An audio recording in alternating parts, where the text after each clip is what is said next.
EAGLES, Eagles.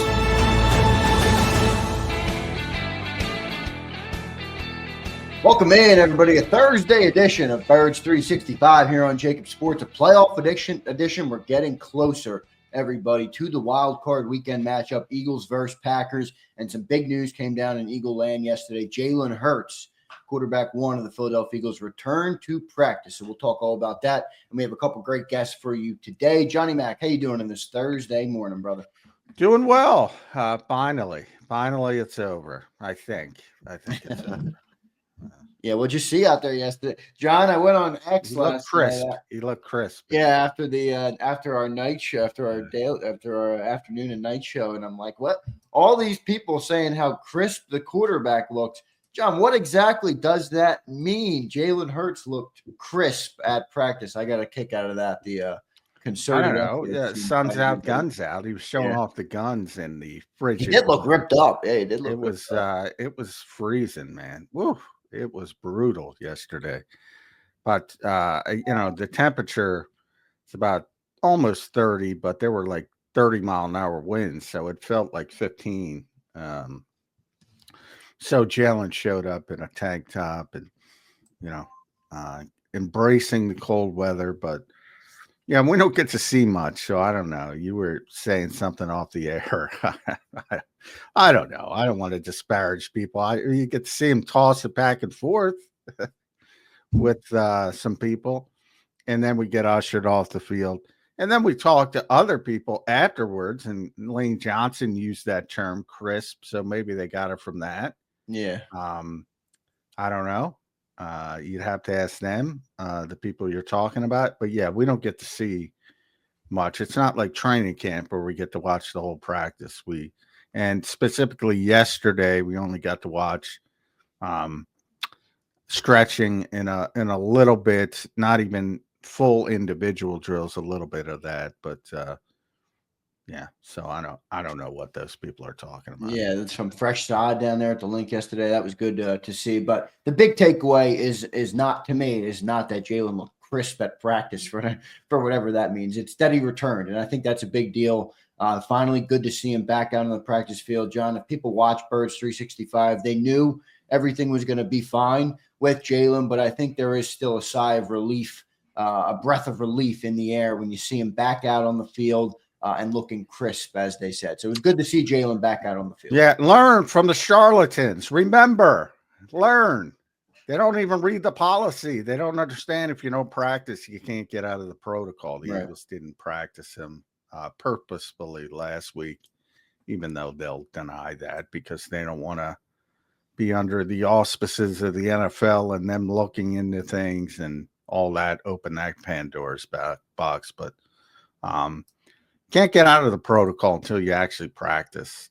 So it was never a concern. I tried to impart that as much as possible, but it didn't resonate in a lot of circles because you have people that don't read the policy and don't understand it. Right. I don't know. Yeah, well, it was good to see him back out there. So all sites look good for Sunday's matchup, the 425 game. Eagles versus Packers. I can't believe how quick. Now the week is moving. I'm ready for this playoff game coming up. We have two great guests today for everybody. I want to thank everybody for being here this morning. Daz, I see you in there. Crowley, Wayne the Pain. Joe Whipp's in here. Joe Whipp says good morning from 33,000 feet. Joe must be up in the air. Good stuff, Joe. Cue the gods in here. Kenny P. We appreciate all you guys. Stephen Patton. Thanks for being here. Don't forget to hit that like button for us, even if you're watching after the fact. Hitting that like button is one of the best things you can do to help us grow. And Birds 365 Nation has been showing out. The show has been crushing it. So big thanks to all you guys. And as far as guests today, we will have Gary Cobb coming up at 8:20. And then in hour number 2, we'll have Thomas Mott. Most of you guys know Thomas Mott from his great YouTube channel. So two good guests to prep for the playoff game and get some different opinions in here as we go into that playoff game. Johnny Mac, another day closer, another practice under your belt. Anything change for you yesterday? What did you see down there outside of Jalen Hurts returning to the field? No, just the start of preparation. The Eagles try to keep it focused. Nick talked a lot about, you don't change your process. you don't make it bigger than what it is. Everybody kind of resonated with that. But it is bigger. you know, in the regular season, you always have another game until you're officially eliminated, obviously, when it becomes not important in this type of situation. Obviously, it's one and done. It's like the NCAA tournament. So you need to be on your P's and Q's each and every week, not only in the wild card round, but if you want to make the run to go where you want to go.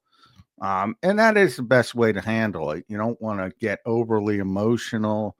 You don't want to do different things because it's more important. You want to keep it on an even keel, but that's easier said than done as well. So, but the Eagles have a lot of playoff experience. So does Green Bay, for that matter. So, most of the people have been through it before, except for the rookies and some of the newer players.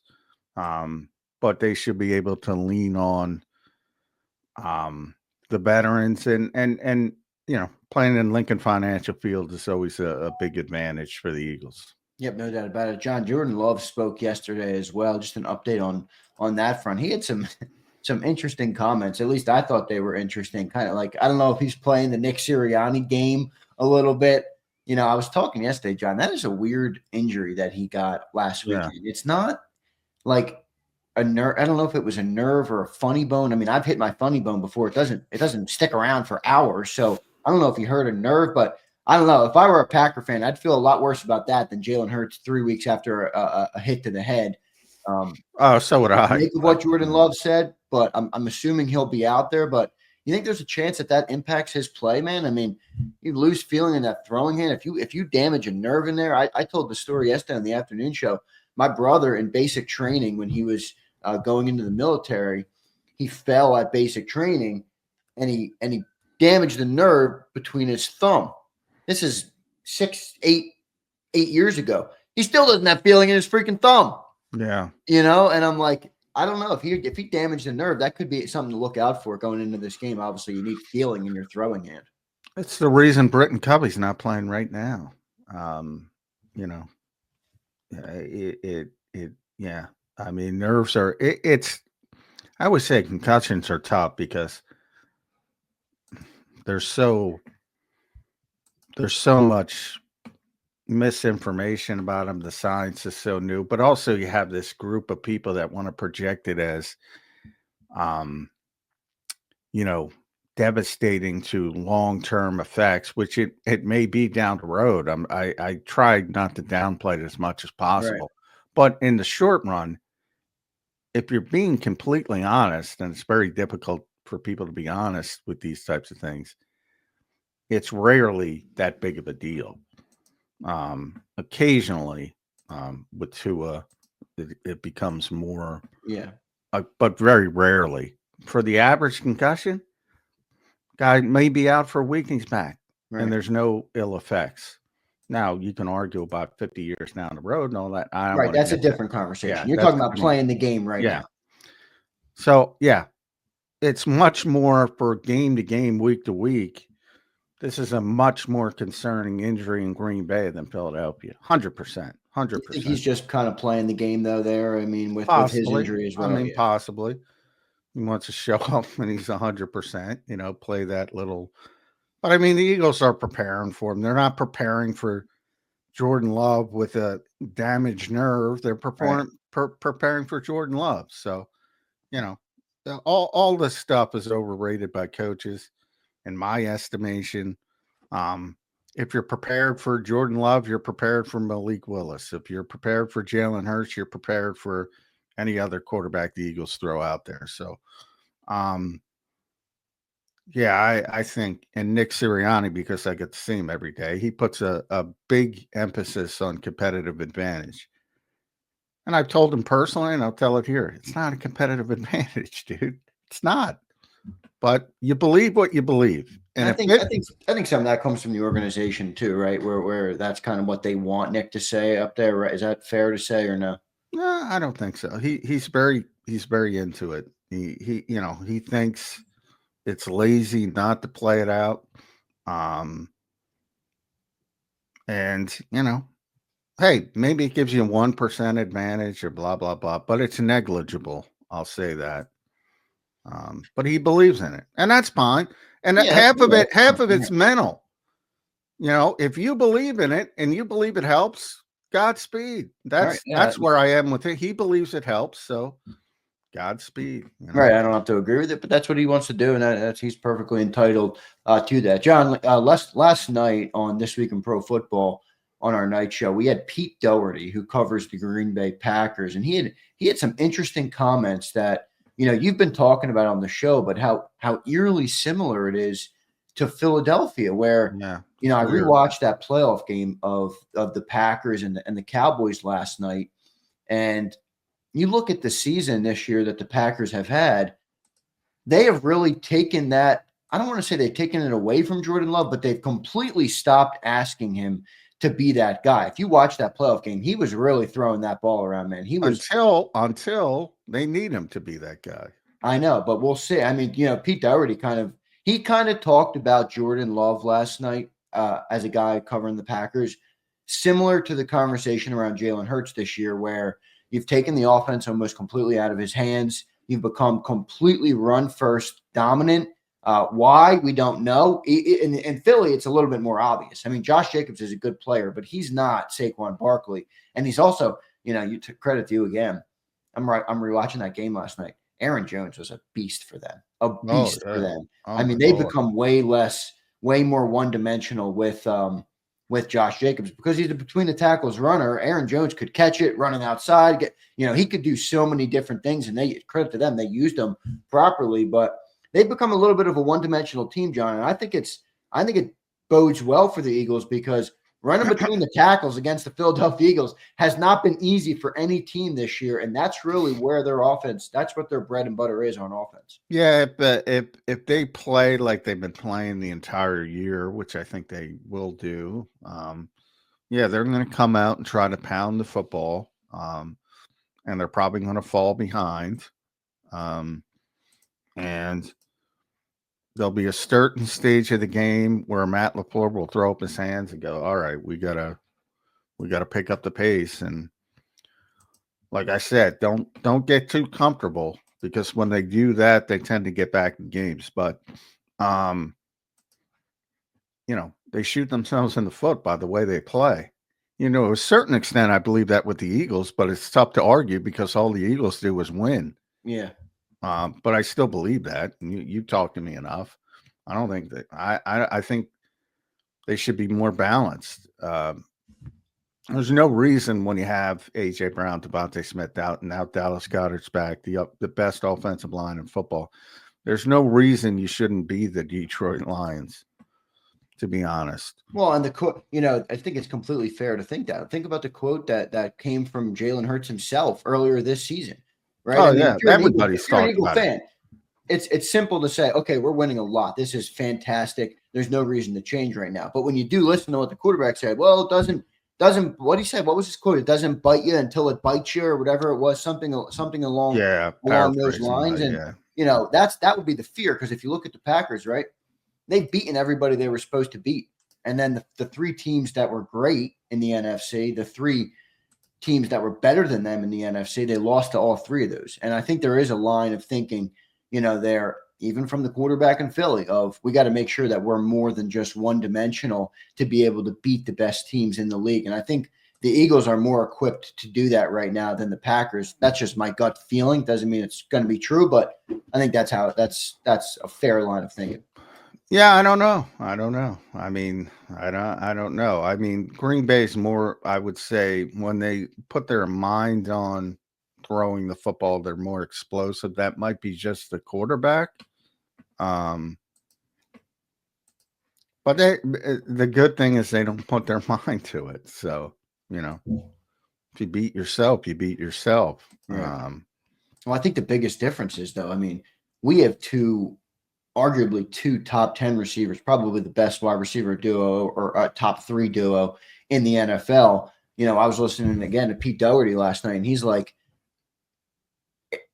we have a lot of receivers that catch balls, like you've said a lot, and they don't rely on one guy, but we don't have a wide receiver one. And then he said, we don't really even have a wide receiver 2.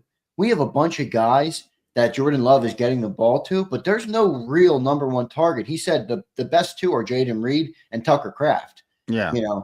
And I think it's interesting to think of, Yeah, but here's the thing. That's kind of why I said I give the the Eagles the Eagles, advantage, because you have A.J. Brown and Devontae Smith. It's easier to rely on them. The Eagles have better receivers, but receivers need a vehicle to get them the football. They can't get the football to themselves. And that's part of the frustration with the Eagles passing game, to be honest. So if you look at, what is it, 31st in passing attempts, the Eagles, and what are they, 29th in passing? The Packers are 30th in pass attempts and like 12 or 13th in passing. So you see the difference in effectiveness. Right. Well, they do take a lot of deep shots. Now they're going to miss that with Watson. Watson had like only 29 catches, John, but he had like 600 plus yards. So that dude was averaged over 20 yards a catch. Yeah, that's but, crazy. All those guys can run. All those guys can get deep. They're used to playing without Christian Watson. It's not like he's a big fundamental part of their offense. Would they like him? Of course, but they're used to playing without him. He's had a host of injuries over the years. Again, he's not a volume guy. They'll just move somebody else. It might be Bo Melton. They can all run, maybe not to the extent of Christian Watson. That's not the concern with that team. The concern with that team, with me, is you can talk yourself into they can't throw the ball. They can throw the ball. And they can run the ball.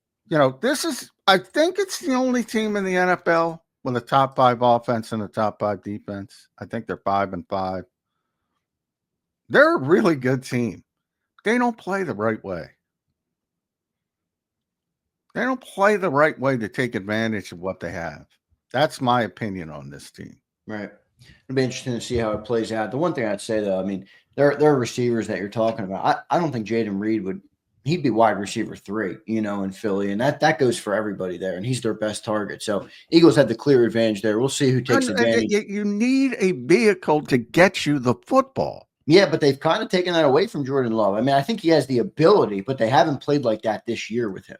But it's what I'm saying is you can't put A.J. Brown and Devontae Smith on Green Bay, and you can't put Jaden Reed on Philadelphia.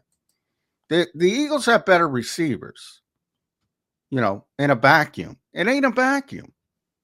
The Eagles don't throw the football.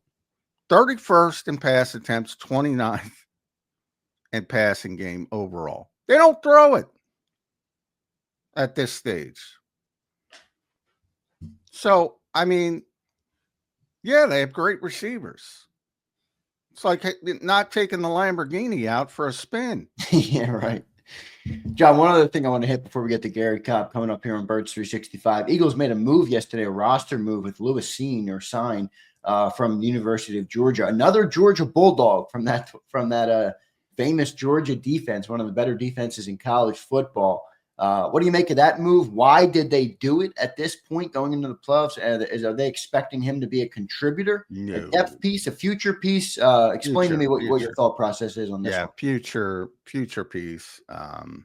Signed him up Buffalo practice squad. People remember the name because he was on that great Georgia defense. He's a first-round pick, although 32nd overall in 2022. Things didn't work out. He broke his leg early in his rookie year, but he was not playing well. Like, he was not playing before he got hurt. Then when he came back, he was not playing. It's really, you got to really perform poorly to get cut before your 3rd year as a first-round pick, even the 32nd overall. That's what happened to him. I wouldn't get too excited about it. Eagles are kicking the tires, and obviously he's got talent. He's still young. You have his rights now moving forward. It's more about, you can take a look. Does he have something? Take a swing. But no, contributing now, no. They had an open roster spot because they had to manipulate the quarterback situation. So they waived Ian Book with Jalen Hurts coming back. And they looked around, and this is the kind of outside the margin stuff that Howie does, and he should do. You know, deep in the roster is going to be inactive. Hey, take a shot. And maybe being around his guys, Jalen Carter, Jordan Davis, Nolan Smith, Kaylee Ringo, Nakobe Dean, maybe that helps them. Yeah, and they're all playing well this year. Maybe Vic Fangio helps them, who's helped every other player on our defense. So fair to assume that Vic might help him. So interesting move there by the Birds. They made a signing of Lewis Seen, another University of Georgia Bulldog in Philadelphia. Good stuff there. Let's get to our first commercial break. Again, I want to thank everybody for being here. Hit that like button this morning. Just a couple days away, everybody, from the wild card matchup. We're going to talk to Gary Cobb in just a second here on Birds 365. Before I get to our break, I want to tell you guys about the great people at BetUS. Go and check out BetUS. It's betus.com.pa, and you can see the promo code on your screen. That's YouTube150. Gives you a 150% sign-up bonus on your very first deposit. You get 125% on your second and third deposit, all up to $2,000. So deposit less and bet with more at BetUS.